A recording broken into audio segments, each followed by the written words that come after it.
Chapter 7. He Comes from the Dark.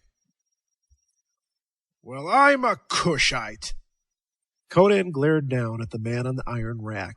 What the devil are you doing on that thing? Incoherent sounds issued from behind the gag, and Conan bent and tore it away, evoking a bellow of fear from the captive. For his action caused the iron ball to lurch down until it nearly touched the broad breast. Be careful, for Set's sake, begged Olmec. What for?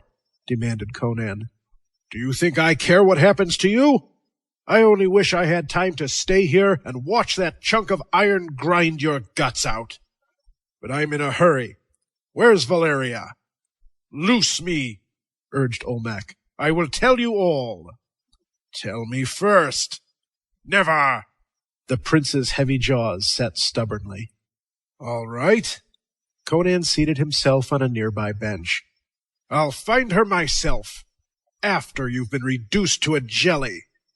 I believe I can speed up that process by twisting my sword point around in your ear, he added, extending the weapon experimentally. Wait. Words came in a rush from the captive's ashy lips. Taskala took her from me. I've never been anything but a puppet in Taskala's hands. Taskala? Snorted Conan and spat. Why, the filthy... No, panted Olmec. It's worse than you think. Taskala is old. Centuries old. She renews her life and her youth by the sacrifice of beautiful young women. That's one thing that has reduced the clan to its present state. She will draw the essence of Valeria's life into her own body and bloom with fresh vigor and beauty. Are the doors locked? Asked Conan, thumbing his sword edge. Aye, but I know a way to get into Tecuhltli. Only Taskala and I know, and she thinks me helpless and you slain. Free me, and I swear I will help you rescue Valeria.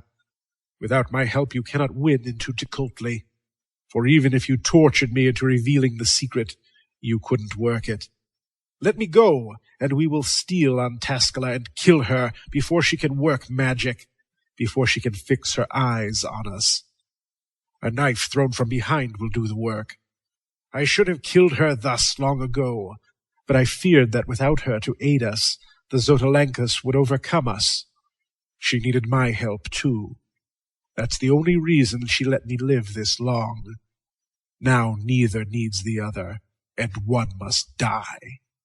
I swear that when we have slain the witch, you and Valeria shall go free without harm. My people will obey me when Taskala is dead. Conan stooped and cut the ropes that held the prince, and Olmec slid cautiously from under the great ball and rose, shaking his head like a bull and muttering imprecations as he fingered his lacerated scalp. Standing shoulder to shoulder, the two men presented a formidable picture of primitive power. Olmec was as tall as Conan, and heavier, but there was something repellent about the Tlazitlan, something abysmal and monstrous that contrasted unfavorably with the clean-cut, compact hardness of the Cimmerian. Conan had discarded the remnants of his tattered, blood-soaked shirt, and stood with his remarkable muscular development impressively revealed. His great shoulders were as broad as those of Olmec, and more cleanly outlined, and his huge breast arched with a more impressive sweep to a hard waist that lacked the paunchy thickness of Olmec's midsection. He might have been an image of primal strength cut out of bronze. Olmec was darker, but not from the burning of the sun. If Conan was a figure out of the dawn of time, Olmec was a shambling, somber shape from the darkness of time's pre-dawn. "Lead on," demanded Conan, "and keep ahead of me. I don't trust you any farther than I can throw a bull by the tail." Olmec turned and stalked on ahead of him, one hand twitching slightly as it plucked at his matted beard. Olmec did not lead Conan back to the bronze door, which the prince naturally supposed Taskala had locked, but to a certain chamber on the border of Tecuhltli. "This secret has been guarded for half a century," he said. "Not even our own clan knew of it, and the Xotalankas never learned. Tecuhltli himself built this secret entrance, afterwards slaying the slaves who did the work, for he feared that he might find himself locked out of his own kingdom some day because of the spite of Tascala, whose passion for him soon changed to hate.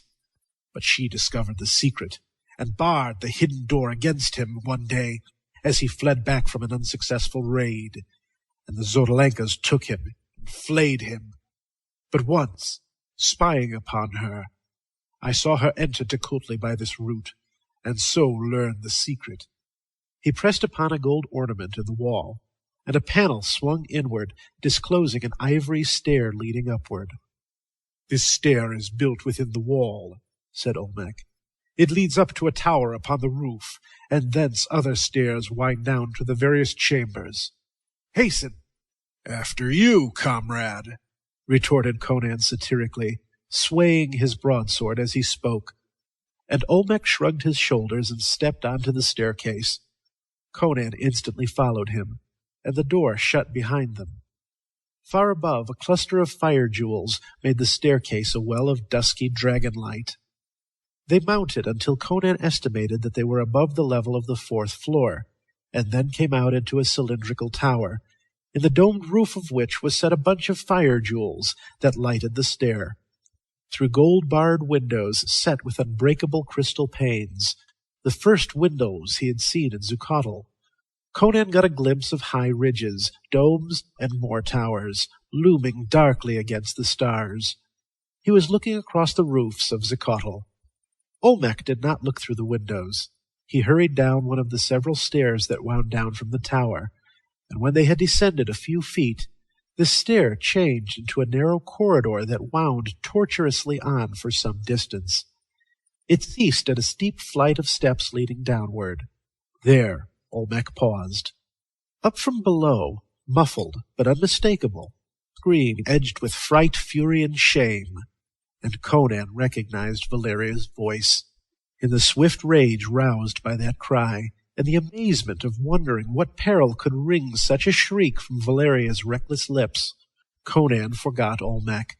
He pushed past the prince and started down the stair. Awakening instinct brought him about again, just as Olmec struck with his great mallet-like fist. The blow, fierce and silent, was aimed at the base of Conan's brain, but the Cimmerian wheeled in time to receive the buffet on the side of his neck instead. The impact would have snapped the vertebrae of a lesser man. As it was, Conan swayed backward, but even as he reeled, he dropped his sword, useless at such close quarters, and grasped Olmec's extended arm, dragging the prince with him as he fell. Headlong they went down the steps together, in a revolving whirl of limbs and heads and bodies, and as they went, Conan's iron fingers found and locked on Olmec's bull throat. The barbarian's neck and shoulder felt numb from the sledge-like impact of Olmec's huge fist, which had carried all the strength of the massive forearm, thick triceps, and great shoulder. But this did not affect his ferocity to any appreciable extent. Like a bulldog, he hung on grimly, rolled, until at last they struck an ivory-paneled door at the bottom with such an impact that they splintered at its full length and crashed through its ruins. But Olmec was already dead, for those iron fingers had crushed out his life and broken his neck as they fell. Conan rose, shaking the splinters from his great shoulders, blinking blood and dust out of his eyes. He was in the great throne room. There were 15 people in that room besides himself. The first person he saw was Valeria.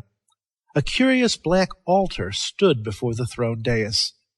Ranged about it, 7 black candles in golden candlesticks sent up oozing spirals of thick green smoke, disturbingly scented.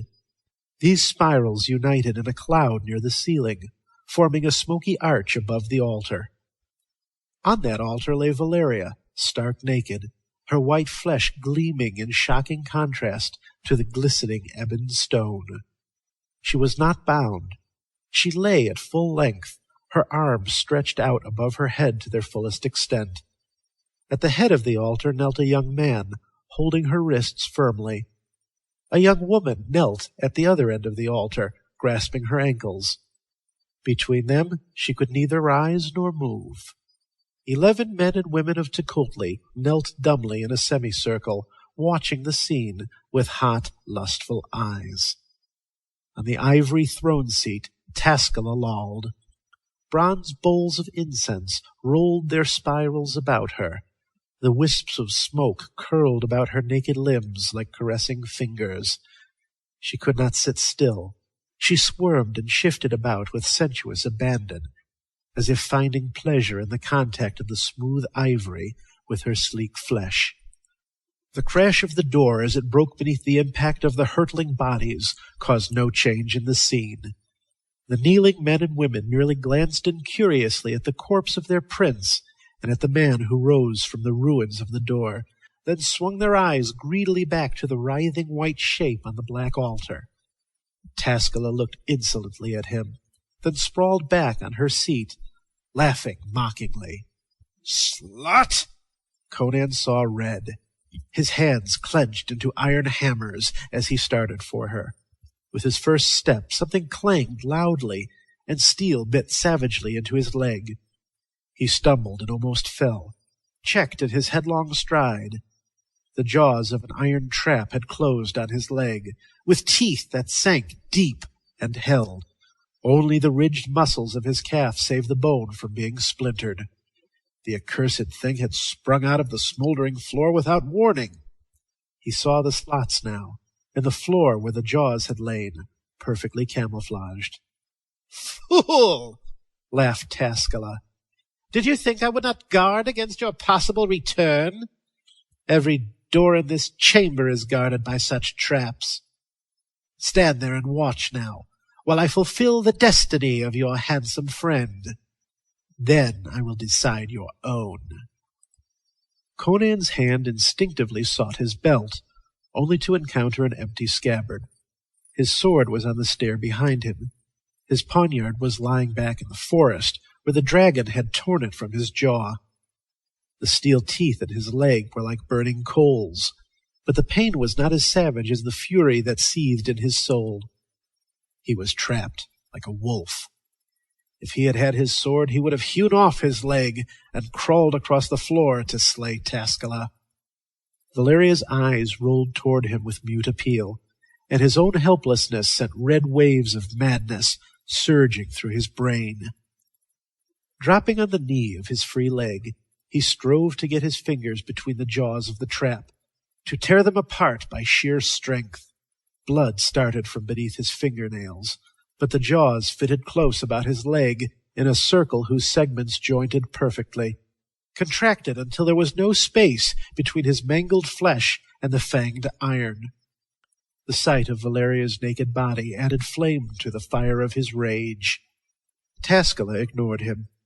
Rising languidly from her seat, she swept the ranks of her subject with a searching glance and asked, "Where are Zamak, Zalanath, and Tachik?" "They did not return from the catacombs, Princess," answered a man. "Like the rest of us, they bore bodies of the slain into the crypts, but they have not returned. Perhaps the ghost of Tolkamek took them." "Be silent, fool," she ordered harshly. "The ghost is a myth." She came down from her dais, playing with a thin gold-hilted dagger. Her eyes burned like nothing on the hither side of hell. She paused beside the altar and spoke in the tense stillness. "Your life shall make me young, white woman," she said. "I shall lean upon your bosom and place my lips over yours. And slowly, slowly, sink this blade through your heart, so that your life, fleeing your stiffening body, shall enter mine, making me bloom again with youth and with life everlasting." Slowly, like a serpent arching towards its victim, she bent down through the writhing smoke, closer and closer over the now motionless woman who stared up into her glowing dark eyes that grew larger and deeper, blazing like black moons in the swirling smoke. The kneeling people gripped their hands and held their breath, tense for the bloody climax, and the only sound was Conan's fierce panting as he strove to tear his leg from the trap.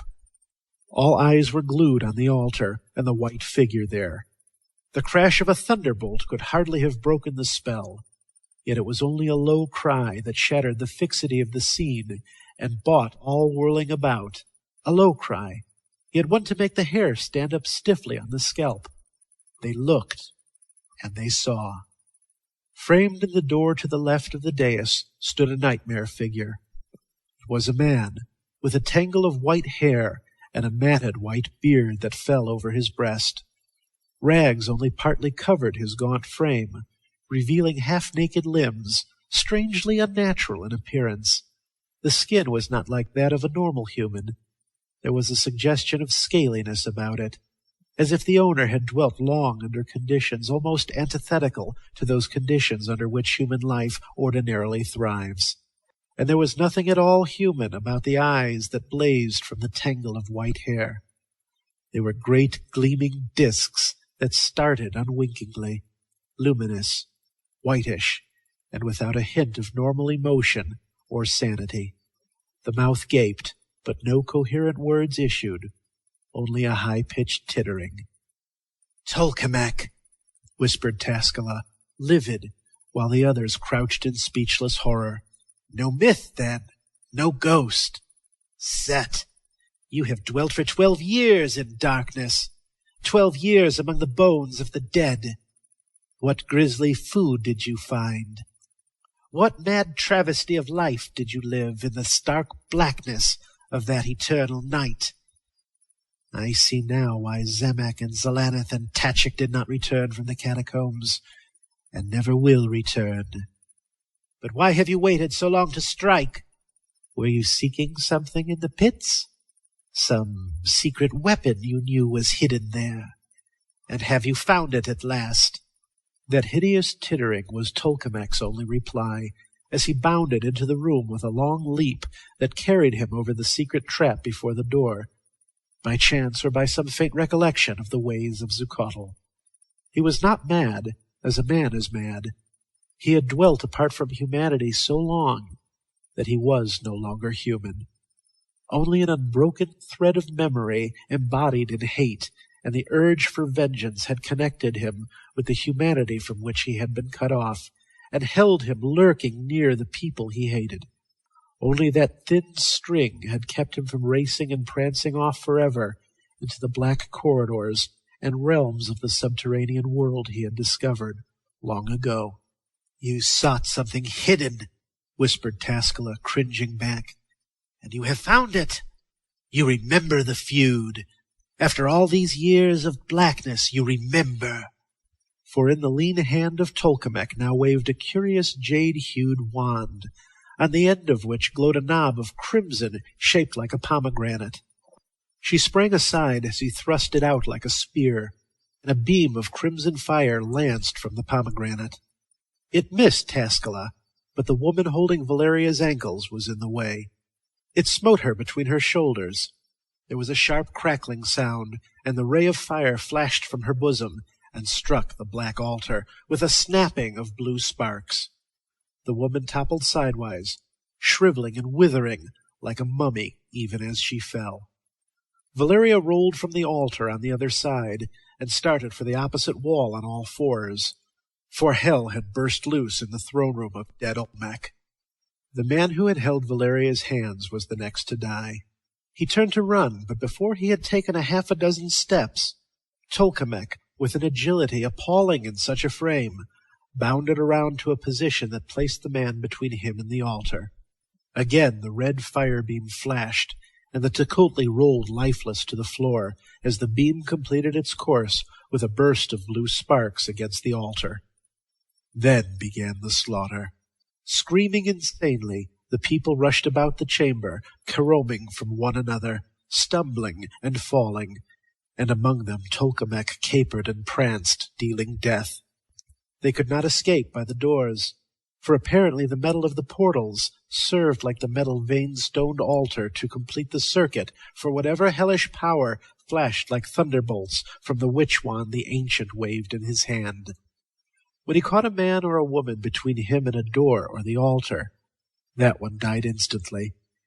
He chose no special victim. He took them as they came, with his rags flapping about his wildly gyrating limbs, and the gusty echoes of his tittering sweeping the room above the screams. and bodies fell like falling leaves about the altar and at the doors.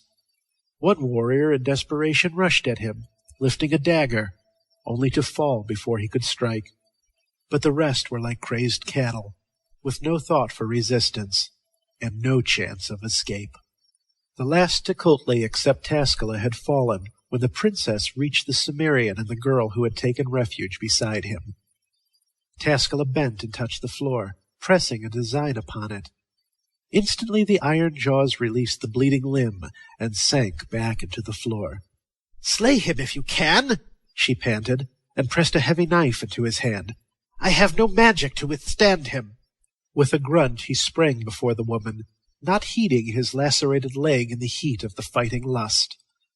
Tolkemec was coming toward him, his weird eyes ablaze, but he hesitated at the gleam of the knife in Conan's hand. Then began a grim game, as Tolkemec sought to circle about Conan and get the barbarian between him and the altar or a metal door, while Conan sought to avoid this and drive home his knife. The women watched tensely, holding their breath. There was no sound except the rustle and scrape of quick-shifting feet. Tolkemec pranced and capered no more.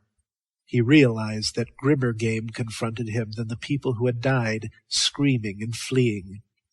In the elemental blaze of the barbarian's eyes, he read an intent deadly as his own. Back and forth they weaved, and when one moved, the other moved, as if invisible threads bound them together. But all the time Conan was getting closer and closer to his enemy. Already the coiled muscles of his thighs were beginning to flex for a spring, when Valeria cried out. For a fleeting instant, a bronze door was in line with Conan's moving body. The red line leaped, searing Conan's flank as he twisted aside, and even as he shifted he hurled the knife. Old Tolkemec went down, truly slain at last, the hilt vibrating on his breast. Taskala sprang, not toward Conan, but toward the wand where it shimmered like a live thing on the floor. But as she leaped, so did Valeria, with a dagger snatched from a dead man, and the blade, driven with all the power of the pirate's muscles, impaled the princess of Tecuhltli, so that the point stood out between her breasts. Taskala screamed once and fell dead, and Valeria spurned the body with her heel as it fell. "I had to do that much, for my own self-respect," panted Valeria, facing Conan across the limp corpse. "Well, this cleans up the feud," he grunted. "It's been a hell of a night. Where did these people keep their food? I'm hungry."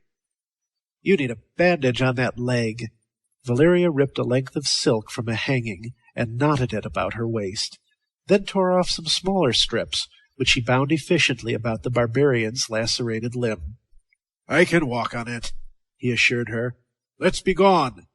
It's dawn outside this infernal city. I've had enough of Zucotl. It's well the breed exterminated itself. I don't want any of their accursed jewels. They might be haunted." "There is enough clean loot in the world for you and me," she said, straightening to stand tall and splendid before him. The old blaze came back in his eyes, and this time she did not resist, as he caught her fiercely in his arms. "It's a long way to the coast," she said presently, withdrawing her lips from his. "What matter?" he laughed. "There's nothing we can't conquer. We'll have our feet on a ship's deck before the Stygians open their ports for the trading season. Then we'll show the world what plundering means." The End.